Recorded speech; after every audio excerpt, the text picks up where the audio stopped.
$20 an hour. You know, it's crazy, right? It's money everywhere. It's money in everything. I want to help you.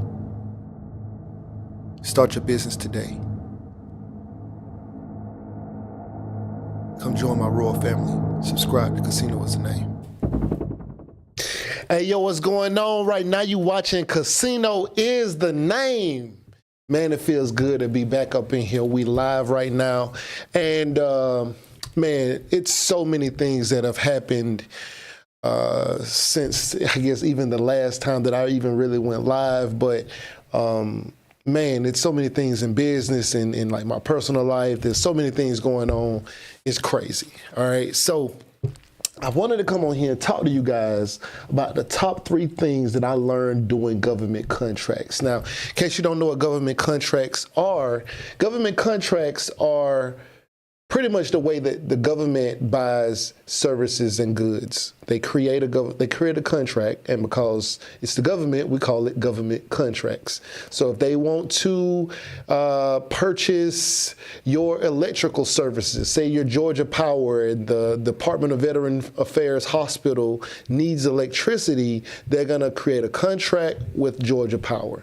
And the government has set aside money specifically for small businesses to make it fair, to give the small guy a chance, whether or not you're a woman-owned small business, whether or not you're a disabled veteran-owned small business like myself, you know, just all sorts of different types of minority businesses.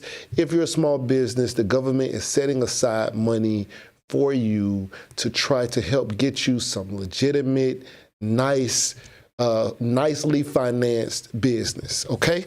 Now, at the same time, well, I guess I should continue about what government contracts are, because the government contracts also cover things like if the military needs boots, right? So they buy boots. Boots are needed for the troops, and so the government contracts out those purchases. Maybe they want laptops, right? You go into a federal installation, you're bound to see some computers nearby, right? And those computers have to be purchased also through a government contract. So there may be a contract that comes out, and it may say we need 500 laptops for this nursing station or this HUD facility or something like that.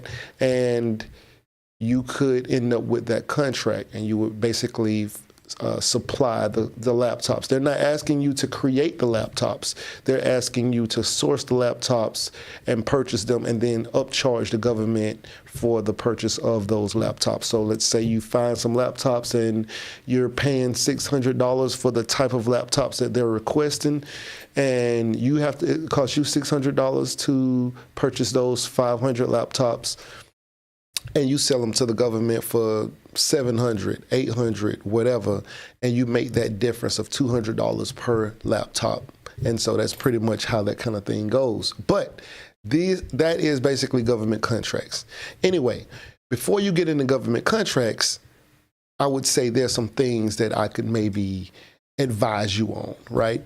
The one thing that I want to start with is finding a mentor. You should find a mentor or advisor before you really get started doing government contracts. That's just my opinion. That's something that I learned about government contracts. I was fortunate to have people to learn from. I learned from Sheenapreneur.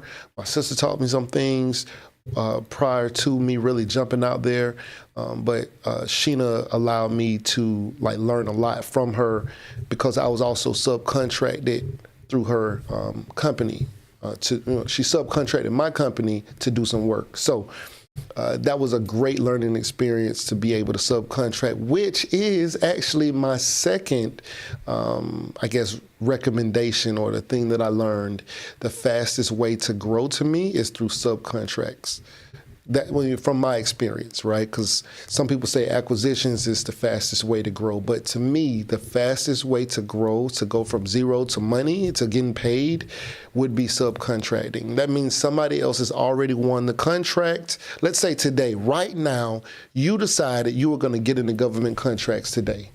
And why, of course, why would you get into government contracts? And you get into government contracts because there can be a lot of money that you can make in government contracts, and the competition isn't too vast. There's not a lot of people who really understand government contracts or even know how to win them or even know about them in general. So you could jump into government contracts today, right now, today, right? You could do it right now, today, and you could say, hey, you know what? I want to get a government contract. The problem is the time that's associated with bidding and winning a government contract can be weeks to months to years, even in certain situations, right? So it could be weeks before you would hear back from a bid that you could submit tonight. It could be months before you'd actually that you may actually hear back from a contract. I know we've been waiting on a contract since, I really don't know. I feel like it's about a year. I feel it's getting close to a year that we've been waiting on a contract, and there's been back and forth and this, but still for it to start, they haven't started it yet, and we don't know what the problem is, right? And so if you're bidding on it as a prime, which I'm not even bidding on that as a prime, I'm still going to be a subcontract on that contract, but I know the prime has still been waiting for forever, and so like. Say you were the person who went out and you bid on a contract. You took the time, you formulated your numbers, and the contract was closing in 2 weeks, and you spent a lot of time getting the numbers right, figuring out everything, reading all the documents, turning everything in, getting your estimates, calling around. You get everything done within 2 weeks. And you got to wait for it to close out. Then you got to wait for them to respond and announce who may have won. Then you got to find out who actually won. And we'll say may who won because they may announce who's the lowest bidder. But then the lowest bidder may not be the winner. It just depends. And so then they announce who won. And then, you may get started, but it could still be weeks to months before you actually hear anything. And sometimes, like in this situation, it's been what feels like about a year. So if you were saying right now, today, I want to get a contract tomorrow, the likelihood of you being able to get a contract tomorrow is slim to none. But subcontracting, the contract is already won. You could find a website that lists subcontracting opportunities, contact the company, and they could say, okay, send me your proposal. How much would you charge to do this particular part? And that part could be a plumbing job. It could be a plumbing job. And it could be something that maybe you're familiar with and you know people who can do that work, or and you could say, hey, how much would you do this job for? They can look at it and say, well, I would charge you this much per hour, and or this, I would charge you this much for this job. And you could say, hey, this is how much I would charge for this. You put your increase on top of that. Those people who already have won the contract and they just want you to do the plumbing part could say, cool. That same day, that either that same day or the next day or whatever. But subcontracting moves a lot faster. It could be like if you were starting today, you could potentially get a subcontract tomorrow if you go out there and you source it, or you just even know somebody who does it. In my particular situation, I just got a phone call and said, hey, would you be interested in doing some subcontracting work? And I was like, yeah. Sure. I didn't really even know what it was. And they were like, okay, well, how much would you charge to do this? And so I gave them my number. Okay, cool. That was it. It was pretty simple. That was it. And they drew the contract up and it was awarded to me. I didn't have to really prove anything. And in certain situations, you may have to get a certain kind of insurance. Well, you should always have liability insurance and things like that. But a lot of times, primes will look out for the smaller guys who are just getting started and stuff like that. That's what happened with me. But a lot of times you will be required to have certain insurances, and you should. But yeah, subcontracting was by far the fastest way. You go from 0 to 100 real quick. You hear me?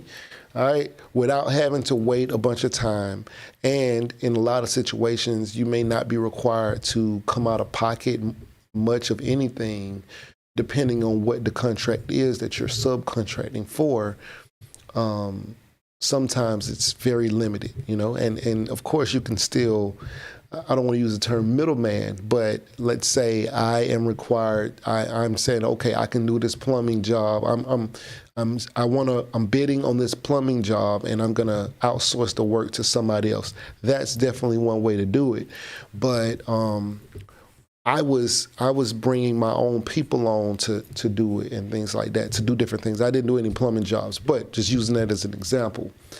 And so the first two things that I was saying, like, this is the top three things that I learned doing government contracts. One, finding a mentor, finding an advisor. Like, if it's not a mentor, it can be just somebody who's advising you, who is familiar with certain things. You definitely want somebody who's experienced in just the space of doing government contracts, because there's so many things that a lot of people who are employees or who have private small businesses, they don't fully understand or really run their business like it's a real deal business. And when you're dealing with the government, the money is way different,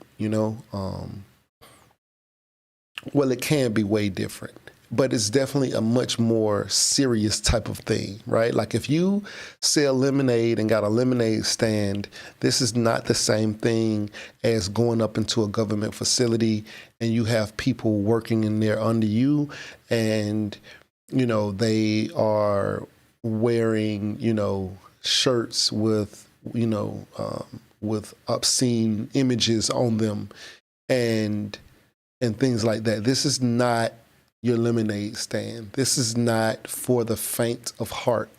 This is real deal business. You say you want to be in business, well, this is it. You will be in business. You will be around people you could, not saying that you will be, but you could be around people who have top secret clearances, connections to presidents, senators.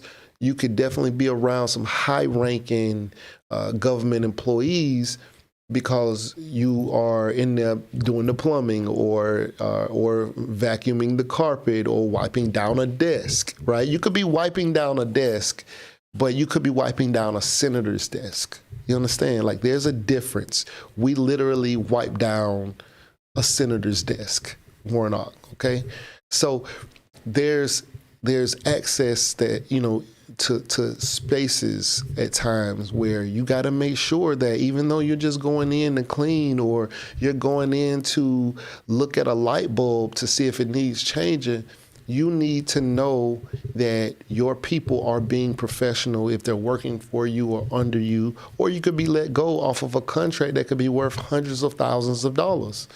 And it could just be, how it looks, how you guys are, your guys appear. And they're like, man, I'm just wiping a desk down, man. Why they want me in a suit and tie? Why they want me to have my pants without holes in them? Why I can't cut my knee? Why I can't have pants with the knees cut out? Whatever their requirement is, they'll let you know, and they lay it all out. Hey, they want you in professional attire, or they want you in a certain color shirt. They request gray shirts. Go put the gray shirts on. Don't show up in lime green shirts. If they're saying we want you guys to wear gray shirts, just wear the gray shirts. Keep it business, right?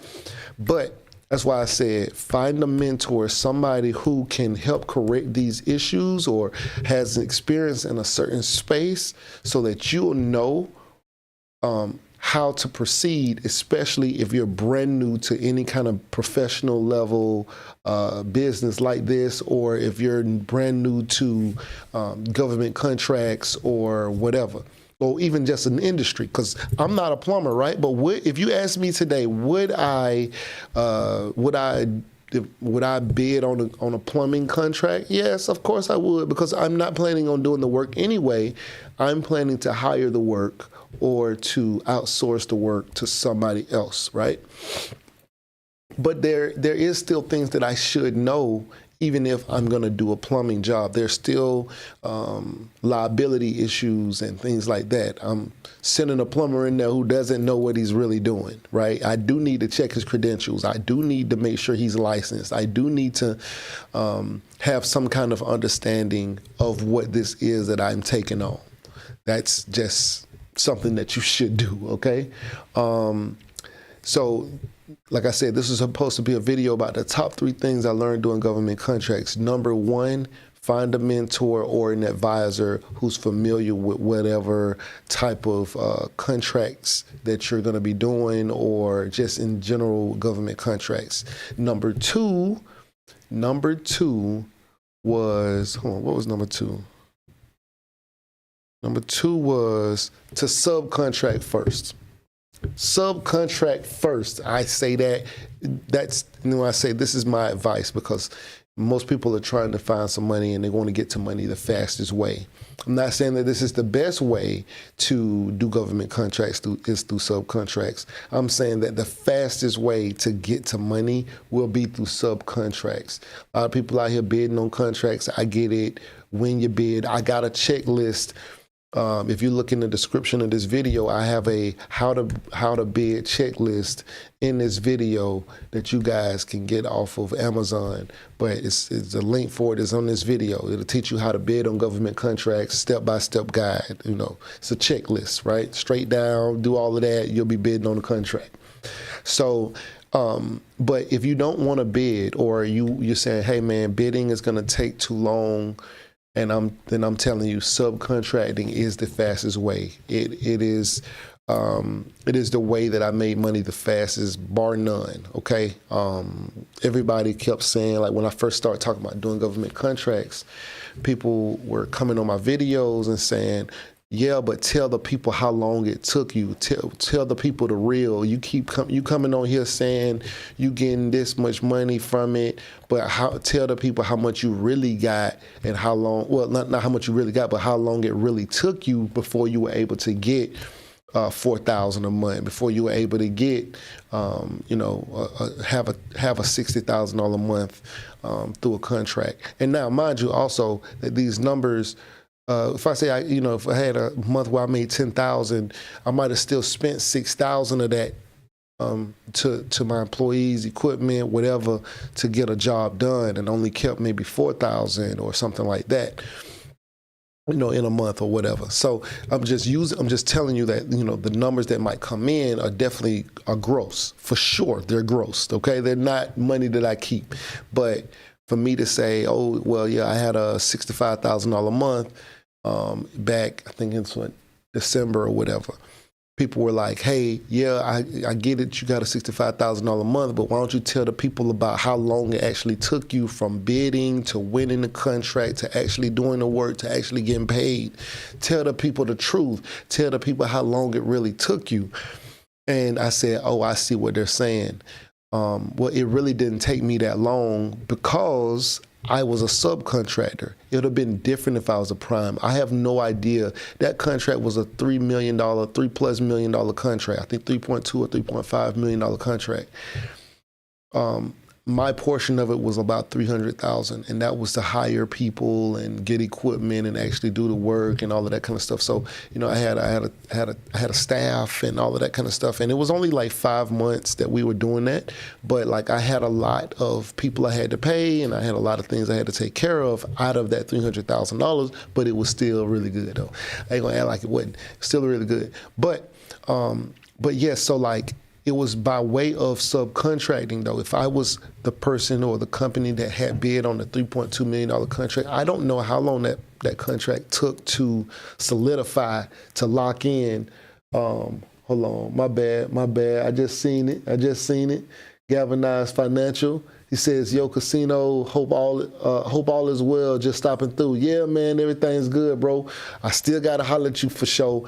I got to holler at you for sure. I got to learn more about, a fund. But, okay.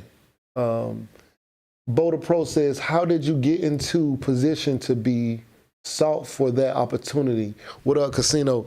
All right, so how I got into that position, and I tell everybody the same thing, right? Like when it comes to, I guess just like when it comes to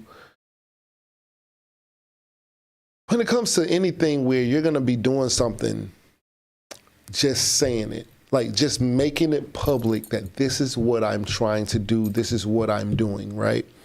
Now, some of you guys might get in the comment section of a video and you never know who's watching, right? And you may say, man, I really want to do this. Anybody know anybody?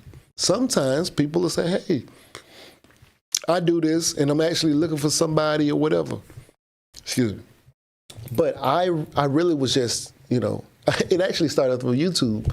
So I was doing videos talking about it. I've done contracts in the past. I guess you could consider them micro contracts. I've done contracts in the past for performing and like music contracts, concert type of contracts. I've done different things, right? I've sourced talent to perform for the Army. I've sourced talent to perform for the Air Force, things like that. And, the contracts paid between $500 and $2,500.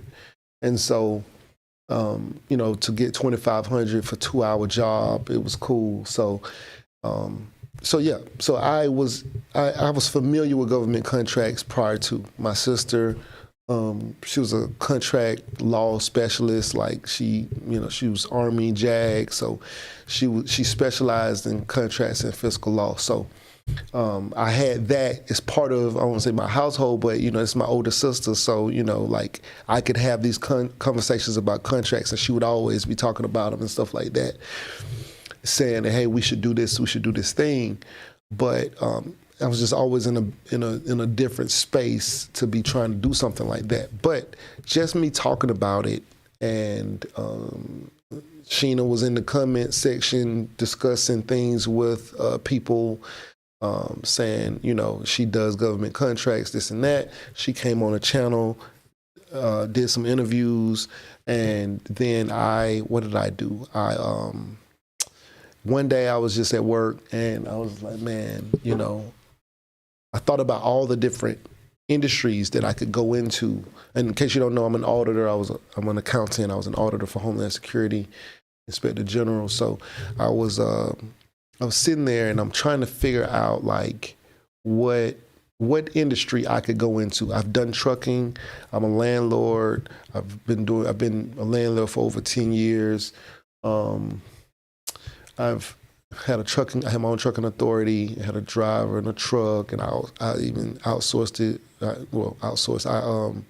I leased my equipment to another trucking company and all kinds of stuff. So I've done Turo, I've done Uber, I've done Airbnb, I've done room rentals where, long-term, one room at a time. I've done long-term, whole house rented. I've done so many different type of things. I manufacture my own watches.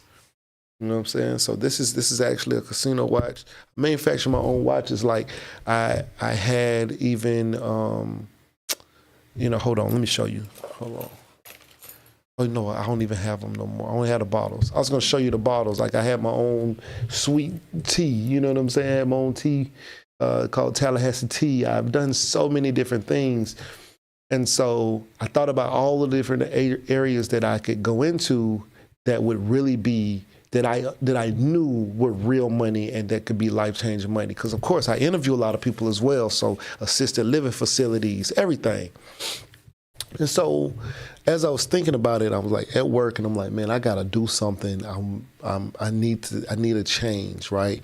I need to do something that will appreciate my level of intellect and skill set and stuff like that. And I need to go where real money is.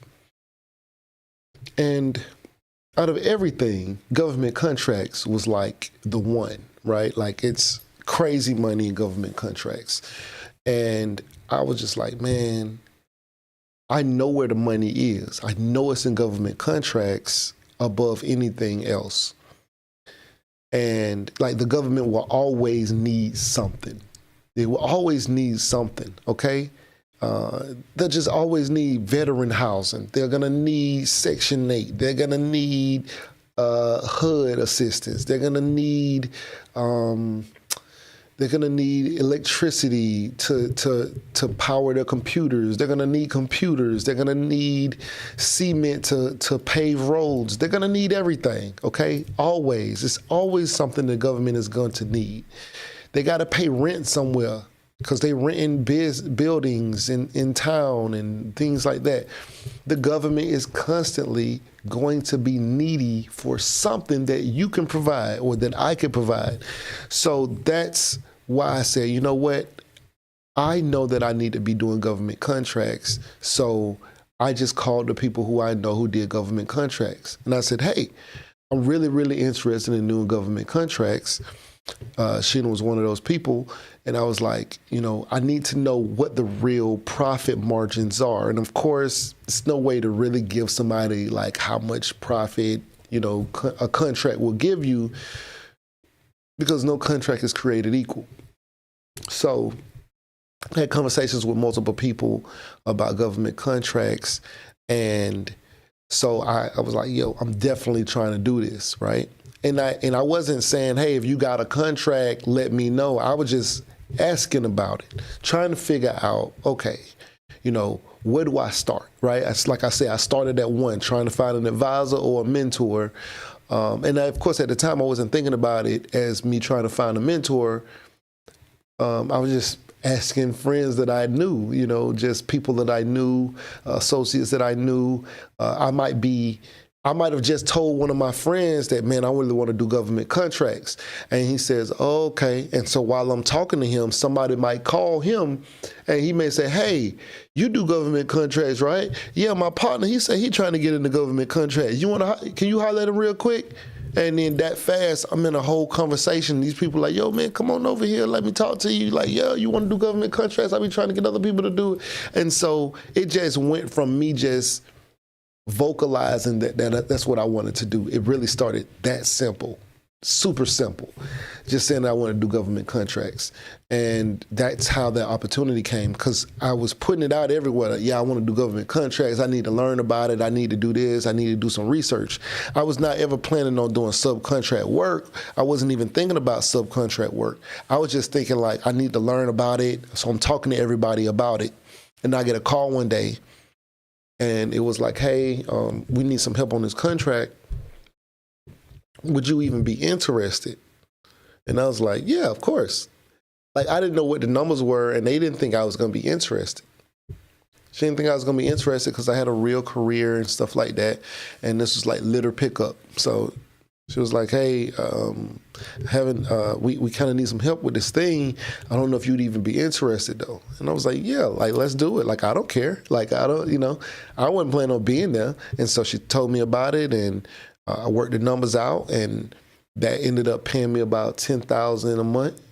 And out of that 10, I was able to keep about 44,000 or something of that. Excuse me. And I was able to employ my people, and it was a win-win for me, you know. And I'm still in shock that, you know, they wouldn't think I would be interested, but of course, hell yeah. So that was how I got my first opportunity, and it was just really just telling people that I wanted to do it. It was really that simple. Yeah, but the top 3 things, this video is about the top 3 things that I learned doing government contracts. 1, find a mentor or advisor. Number 2, subcontract. And number 3, get a lawyer. Okay? That is the third and most important thing that I have learned thus far, is get a lawyer, or don't sign anything that you don't understand. You either get a lawyer, or you just do not sign any documents for liability purposes that you do not understand, okay? So that would be, until at least you understand what it is that you're doing, all right? A lot of people think, you know, it's just signing a document, but a lot of these, like, say if I got if I have a an opportunity for somebody to come do a job, you're going to sign a contract. Now, that contract is going to say that you're going to be liable if anything, messes up. And of course, right, because you're doing the job and, whatever. But a lot of people are getting started, jumping out here, and they're needy. They need some money. By the way, could you guys please get in the comment section and let me know, get in the chat and let me know where you guys is watching, and if you find any value in this video, and could you please smash that like button for me? But a lot of people will just want an opportunity, and if I said, hey, I got $30,000 for you to do this job. Matter of fact, let me say it like this. Hey, I have a job for you.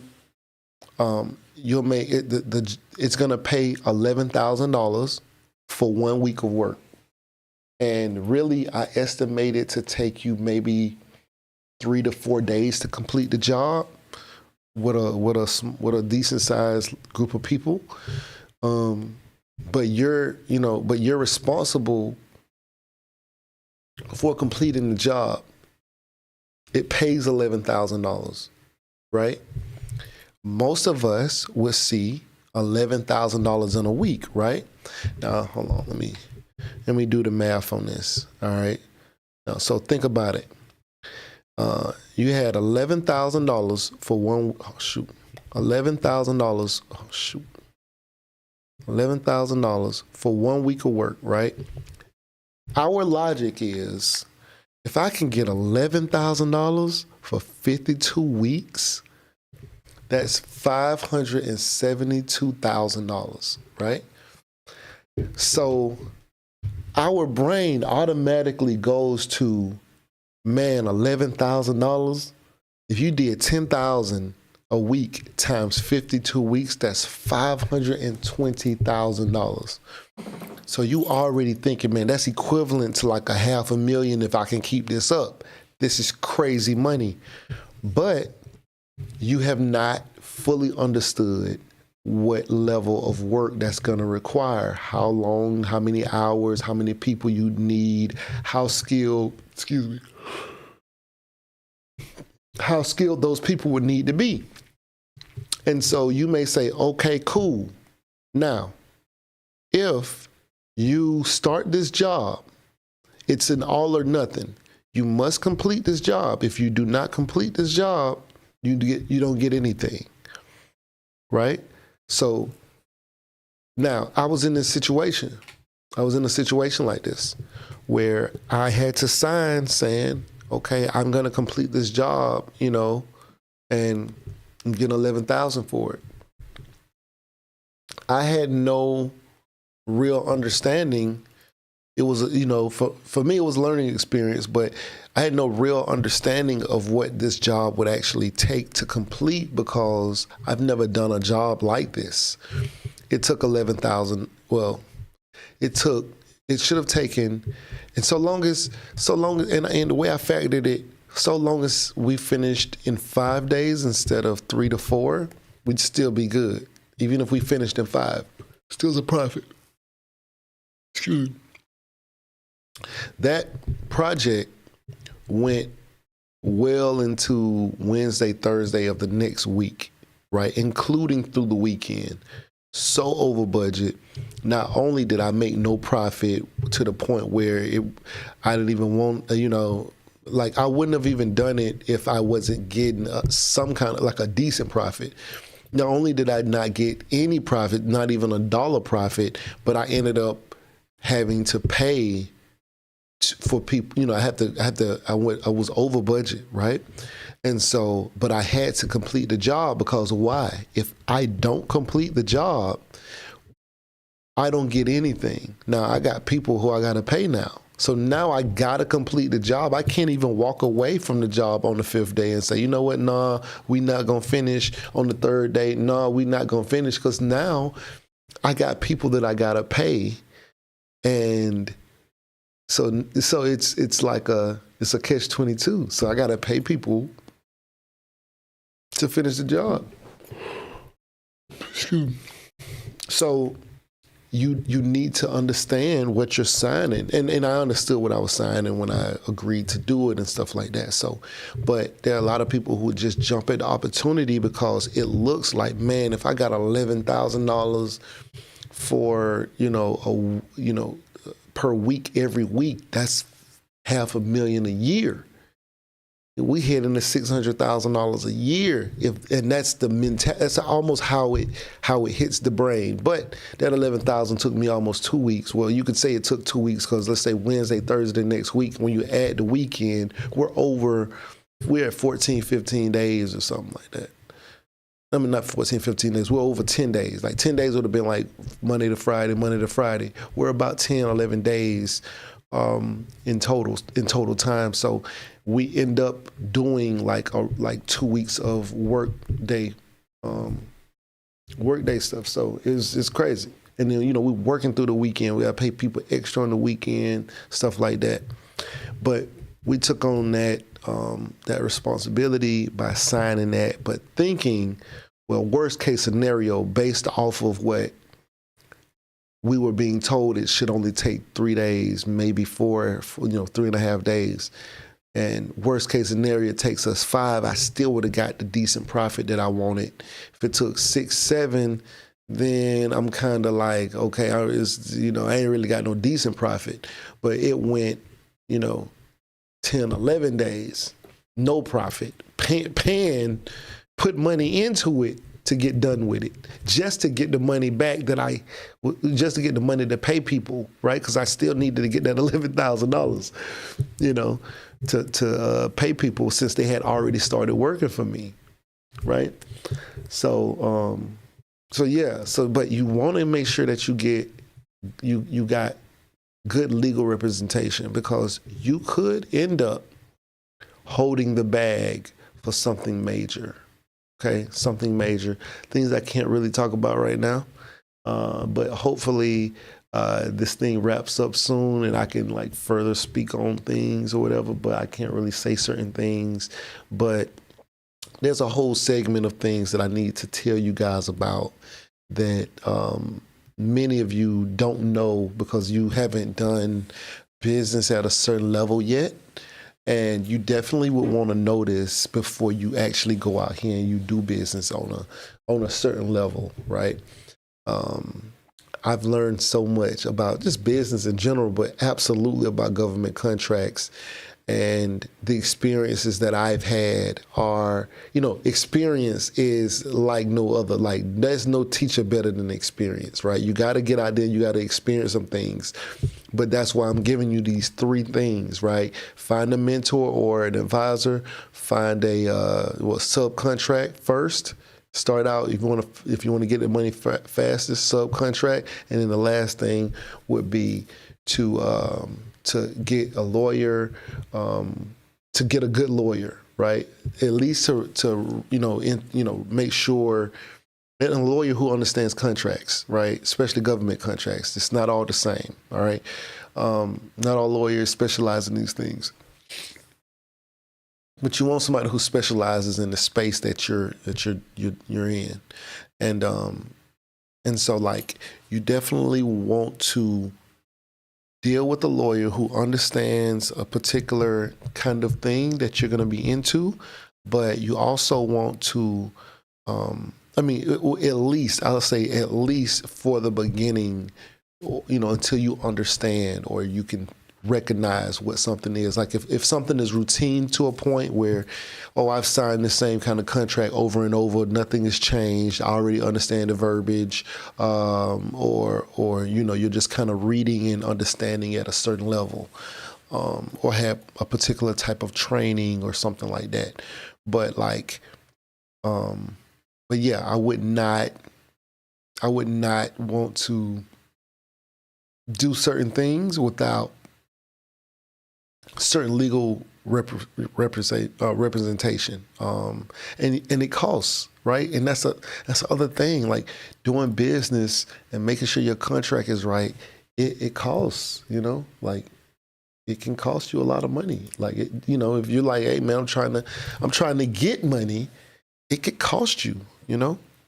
It could really cost you. I guess the sad part or the bad part about it is like to get started. Sometimes it costs a couple dollars for you to get started. Hold on, let me try to check something real quick. Trying to check something real quick. By the way, am I loud enough? Can you guys hear me?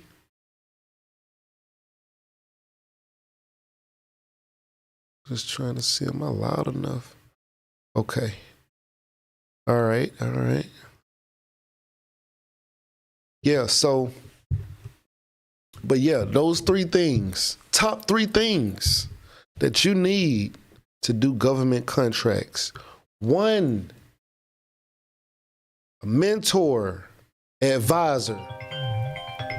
Mentor, advisor. Before you do government contracts, you need a mentor / advisor, okay? That's what you need. Number two is you want to start, if you want the fastest way to get started and get some money in your pocket, you do subcontracts. I would not be personally trying to, don't get me wrong. If you can learn to bid and bid on your own and stuff like that, and you got the time to wait, then that's perfectly fine too. Bidding on contracts, that's perfectly fine. Like I said, I got a checklist where you can learn how to bid in the description of this video. But I would go subcontract. I would learn subcontracting, how to find subcontract jobs and stuff like that. It's so many of them. It's so much opportunity, especially in, say, things like construction and things like that. So much opportunity that's already won, and you just need to contact the company that won it already, and then they can give you the work because they don't want to do it either. They're looking to subcontract it to somebody. And then, of course, the third one, finding good legal representation to do your government contracts, like so that you make sure that, especially if it's like it's an industry that you're unfamiliar with. Say if it's something like, let's say IT, right? And there's a lot of legal ramifications around IT infrastructure, making sure that people safeguard information, dealing with PII, things like that. There may be things in your contract that require a certain responsibility, HIPAA violations, things like that. You don't want to get hit with a HIPAA violation and they trying to charge you $250,000 for a HIPAA violation because your company clearly violated or something like that, or you had nothing in place to protect your company from being liable for a HIPAA violation. So, it's a lot of things. Say if it's let me see. I'm sorry, I was playing that video. I was playing the video. So, but yeah, so those kind of things, man. Like it's a lot that you may want to, at least initially, if you're not familiar with, say, IT information protection and things like that, you do not want to get caught out here the wrong way. You don't want to get caught out here wrong. You know what I'm saying? You want to make sure that you are protecting your business, your name, your representation, your finances, your future. And if you don't understand something, do not sign it. Don't sign it. Do not sign it. Just because it's some money thrown in your face, don't sign it. You don't know what you're signing. Make sure you understand everything before you sign it, and make sure, at least, and especially if there's an industry that you're unfamiliar with, make sure you get a lawyer, okay? Make sure you get somebody who can explain it to you in terms that you would understand. I understand not everybody is on that level. I get it. I know not everybody is understanding how to read all these documents, and sometimes people are talking fast. So find somebody who can explain it to you in your terms. Find somebody who can explain it to you like me. You know how many people who've said, "Yo, I ain't understand what this was talking about, so I'm glad you explained it to me," or I'm in a room with people and somebody's talking, it sounds great, and they say something and And I engaged with him in the conversation. As a real estate guy, I had a conversation with him, and he was telling people how to buy houses on credit cards and stuff like that. And I understood, what he was talking about, and we was talking about convenience checks and stuff like that. And so people was in the room and they was like, I don't know what he's saying. So they look at me like, what is he talking about? And so I just, I explained it to him and stuff like that. And they were like, oh, okay, well, why he ain't just say it like that, right? That made way more sense when you said it. Like, so sometimes you just need somebody who could break it down in your ghetto terms, And I'm not saying you ghetto, I'm ghetto. Okay, I was ghetto.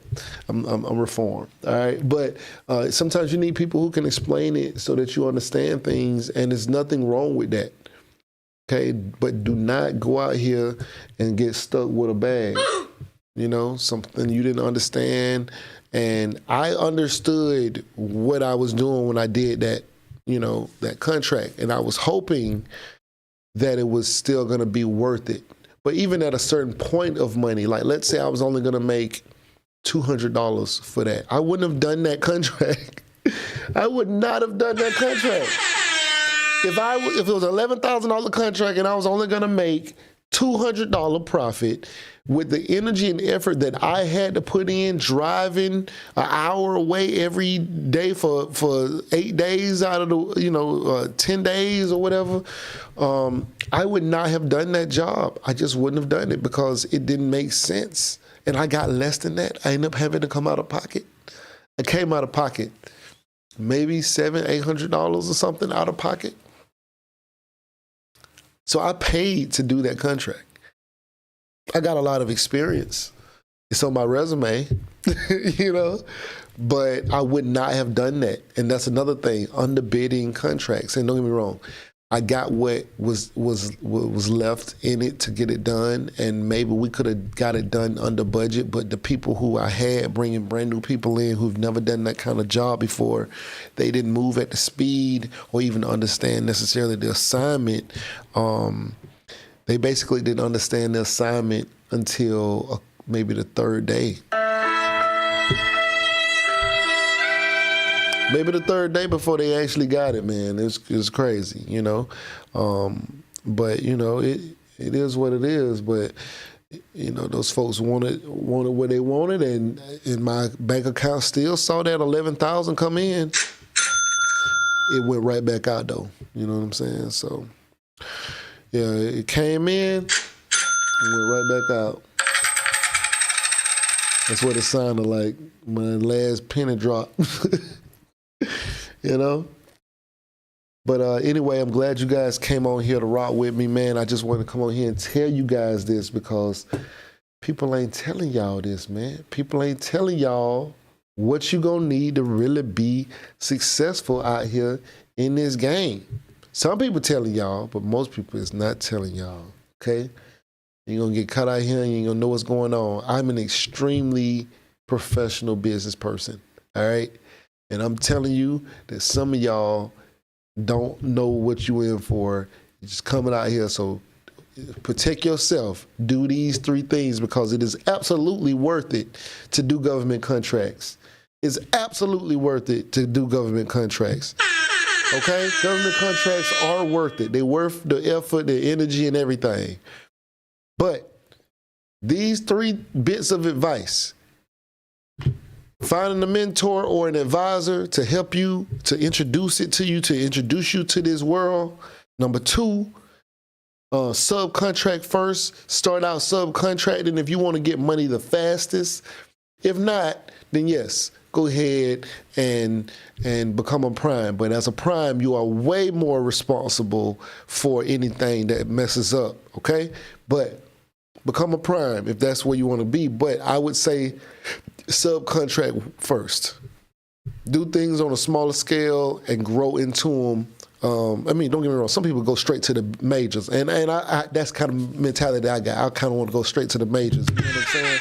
I don't want to play, but I want to go straight to the big money. But you can still get big money through subcontracts. All right. But I would say subcontract first, and then third would be If you are unfamiliar with a contract type, document, or what something is, then find you a lawyer and get you a lawyer on your team who can read these documents to you, okay? Who can explain these documents to you, all right? You do not want to get caught out here, all right? Anyway, if you find any value in this video, please like, share, comment, and subscribe, and we out.